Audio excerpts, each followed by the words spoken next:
Welcome back to the Comfy Chairs, a podcast from 123 Limited. This is your host, Kate, and today's episode is a comfyHQ installment. Comfy Chairs, Hard Questions. We're focusing on growth, listening, and responsibility today, the kind that starts with you. Whether you're managing a team without a clear promotion path, trying to hold back from solving every problem yourself, or wondering how to help your people step up with more ownership, we've got you covered. These 3 listener questions each hold a mirror up to a common leadership habit and offer a mindset shift and practical approach to do it differently. How do I help my team members grow when there's no clear promotion path? Before we talk about growth, let me focus on the relationship between promotion and advancement. Promotion is actually just one form of professional advancement. This little tweak in your perspective makes the question of helping employees grow far less challenging. It also honors the fact that not everyone craves promotion. And when you remember this, you're thinking more inclusively about your team and their growth.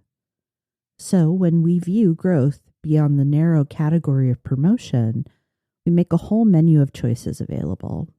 These include formal education and training, adding skills and experience, mentoring and training others, and so much more. Here are just a few examples to consider. Find an opportunity for an employee to add skills that will make them successful in a future job. Maybe you have someone on your team who's interested in computer programming, but their current role doesn't involve that responsibility. You can connect them with someone in the organization who has that knowledge so they can learn what it takes. Or you could use department education dollars to cover or defray a portion of the cost of a class. It's worth getting familiar with your company's policies about what types of education are eligible. You may be thinking, but Kate, doesn't helping them add skills for a future job mean I'm encouraging them to go find that job? Very astute of you. It does. Because in addition to recognizing that promotion is just one form of advancement, leaders who are great at growing others understand that they are stewards of talent. Your job is not to hoard talent, but to nurture it. And the natural result of nurturing talent means that it will likely move on. Just like a gardener repotting a growing plant, you should be prepared to support employees when they are ready for their own transplant. This doesn't mean you tell people to leave. It means you are aware of the potential and invest in their future success, whether it's on your team or elsewhere. Which means any responsibility that can enhance someone's resume is an opportunity for growth and development. Take departmental training and mentoring. Even if you're not able to provide additional compensation, giving an employee who's interested in leadership, say, the chance to mentor new hires, builds their experience for when they eventually find that first leadership role. Note that it's important to explain to this employee why you're giving them additional work. It only takes a moment of your time to say, Jane, I know you've expressed interest in supervising others, and while we don't have that exact opportunity on our team right now, what I can offer you is the chance to serve as the orientation mentor for our new hires. It's not direct supervision, but it will give you some exposure to coordinating employee activities and be a great thing to add to your resume. Here's what this work will entail. I hope you've noticed something that both of these examples have in common: knowledge of the employee's interests and aspirations. This is the groundwork for any leader who wants to successfully grow their team. How do you do this work? Ask them. It's that simple. Here are a few questions you can use in one-on-ones, casual conversations, or wherever it fits naturally. Let's start with the basics. What projects interest you? Are you interested in promotion? And what are your aspirations? For deeper explorations, consider these. What's your favorite part of your job? And what exactly do you like about it? This identifies tasks and assignments that can bring job satisfaction. What's a project or role you want to try before you retire? This question prompts reflection on long-term aspirations. What would you like to be able to do in your next role? This helps surface goals for growth, development, or advancement. Questions like these will give you the information you need to create individualized, targeted growth opportunities that help your employees flourish in their current roles and when or if they pursue promotion. Remember, promotion is simply a subset of professional growth. And your role is to care for and nurture talent. When you recognize these truths, the absence of a promotion path doesn't limit how far your team can grow. How can I get better at listening instead of jumping in with solutions? As is my habit, I want to offer a mindset and a method to answer this question. Mindset shifts are vital to support behavior changes. In this case, we need to examine how you view your role. If you are constantly jumping in with your own ideas and solutions, it may mean that you see your role as the leader to be a fixer or even hero. And if you're asking the question, it's likely that those roles are not a good fit. So try these on for size. Advisor, facilitator, or even guide. What these have in common is being there to support the one doing the work. The focus moves from you to the employee where it belongs. They own the responsibility for the work, while you remain accountable for the outcomes and no longer have to be in the weeds solving every problem. Once you answer what is my role, you can test one simple method to help you adopt this new mindset. It's almost embarrassingly simple.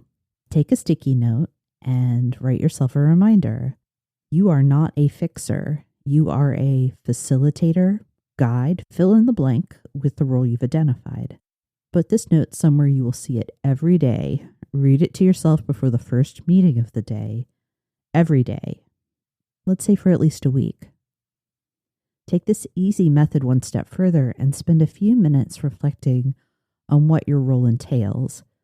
A straightforward T-chart with two headers, a guide is not, just for example, will do just fine. Then spend 5 to 10 minutes listing the types of actions your role does and does not take.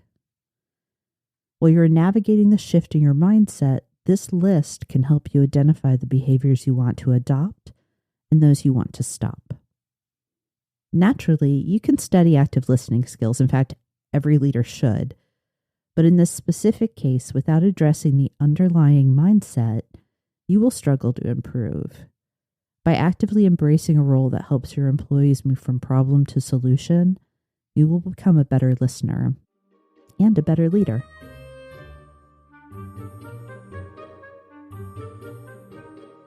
What's one simple way to encourage more ownership from my team? Here is a simple and foundational tactic. Clarify expectations. Yours first. Let me ask, what exactly are you expecting in terms of ownership that you're not seeing? I categorize concerns about ownership with those that describe employees not, quote, going above and beyond, unquote. Own what? Above and beyond what? These are cases where the job expectations are not clear and not aligned with what the manager expects. And the hard truth is that ultimately, this isn't about the employee. It's a reflection of what you've told them about their responsibilities. It may mean that you need to up your game when it comes to setting expectations and giving assignments. So let's go over the basic steps for creating clear, actionable expectations. It boils down to one easy to remember sentence. Who does what, by when? State who is responsible for completing the work. Identify the tasks, methods, resources, and other elements of the work. Establish a reasonable deadline with a date. and make sure people have the opportunity to ask questions in the moment and throughout the assignment. Follow up, observe, and provide feedback. Repeat. If you find yourself thinking they don't have enough ownership of what we're doing, then take a few moments to reflect on how effectively you explained what they need to do to accomplish the job. Chances are you've left a lot to their imagination. Never assume that people know unless you've told them.